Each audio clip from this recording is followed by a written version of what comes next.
যে বিহারের মাটিতে এই মাইনরিটি এলাকাগুলোতে এক সময় বামপন্থীদের প্রবল প্রতাপ ছিল। একদম লাস্ট বিধানসভায় 12 জন সিপিআইএমএল এর সদস্য ছিল, 2 জন সিপিআই 2 জন সিপিএম ছিল। আমি এখনো পর্যন্ত দেখছি সেই বামপন্থীদের শক্তিটা 4-এ নেমে এসছে। অর্থাৎ এই মাইনরিটি সম্প্রদায়ের মধ্যে বামপন্থীদের যে ভুল বোঝানোর প্রবণতাটা ছিল ওই বিহারের মাটিতে কিন্তু সেটা কিন্তু ধ্বংস করা গেছে আপাত দৃষ্টিতে দেখে মনে হচ্ছে।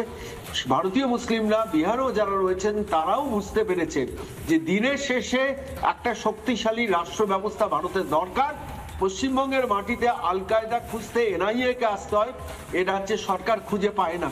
কিন্তু বিহারের মাটি অন্তত সেই জায়গাটা এস্টাবলিশ করলো যে রাষ্ট্রীয় নিরাপত্তার ক্ষেত্রে কোনো আপোষ চলে না। সেখানে এনডিএ বা বিজেপির জুজু দেখিয়ে সাকসেস পেল না বিরোধীরা। আর শেষকালে আরেকটা কথা বলবো, জনসুরাজ পার্টি যারা প্রবল প্রত্যাশা তৈরি করানোর বেলুনটা ফোলানো হয়েছিল, এবং আমার নিজের ধারণা কেন এটা বাস্তবতা, জনসুরাজ পার্টির ইনভেস্টমেন্টের পেছনেও এই পশ্চিমবঙ্গের সার্কিটের অবদান আছে। সেই জনসুরাজ পার্টি তো বিশাল একটা ক্ষমতা দেখাবে, কিন্তু জনসুরাজ পার্টি সন্ময়দা তারা তো সবচেয়ে বেশি ক্ষতিগ্রস্ত করলো মহাগঠবন্ধনকে, কংগ্রেসকে এবং শিক্ষিত বিহারীদের ভোটকে। প্রশান্ত কিশোর একটা স্বপ্ন দেখালো কিন্তু একটাও ভোট পেল না এখনো। না সেটা তারা বুঝুক। আমি বলছি জনসুরাজকে নিয়ে যারা প্রত্যাশা বেলুনটা ফুলিয়েছিল, দিনের পর দিন মাইলেজ দিয়েছে, প্রচার দিয়েছে, সেই জনসুরাজ বেসিক্যালি যে আলটিমেটলি মানুষ তাদের বিশ্বাস করলো না। আমি বলছি আজকে বিহারের রেজাল্ট কিন্তু একটা মেসেজ কিন্তু পরিষ্কার হয়েছে, আঞ্চলিক শক্তিগুলোকে শেষ করা দরকার ভারতীয় নিরাপত্তার স্বার্থে।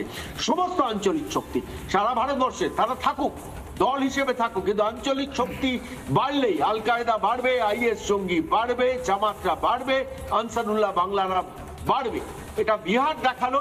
Now it's the acid test for 2026। আর শেষ আবারও বলবো, এসআইআর যে এসআইআর এর সার্জিক্যাল স্ট্রাইকটা শেষ পর্যন্ত সাকসেসফুলি করলো। 24শে জুন জাতীয় নির্বাচন কমিশন, একটু খেয়াল করে দেখো, এসআইআর ডিক্লেয়ার করেছিল। আজকে কত, 14ই নভেম্বর। 5 মাসের মধ্যে করে দেখালো জাতীয় নির্বাচন কমিশন। এবং এটাকে এসআইআর এর জয় বলা যায় তো সন্ময়দা, এটাকে এসআইআর এর জয় বলা যায়?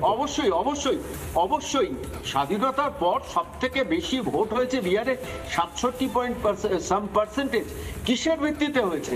তার কারণে জলটাকে বার করা গেছে, তখনই বিহার পরিচ্ছন্ন হয়েছে। যে বিহারকে নিয়ে আমরা ব্যঙ্গ করতাম, যে বিহারকে নিয়ে আমরা বিদ্রুপ করতাম, যে বিহারের করাপশন নিয়ে কথা বলতাম, আজকে সেই বিহার পরিচ্ছন্ন হতে পারলো। আর পশ্চিমবঙ্গ করাপশন থেকে পরিচ্ছন্ন হতে পারলো।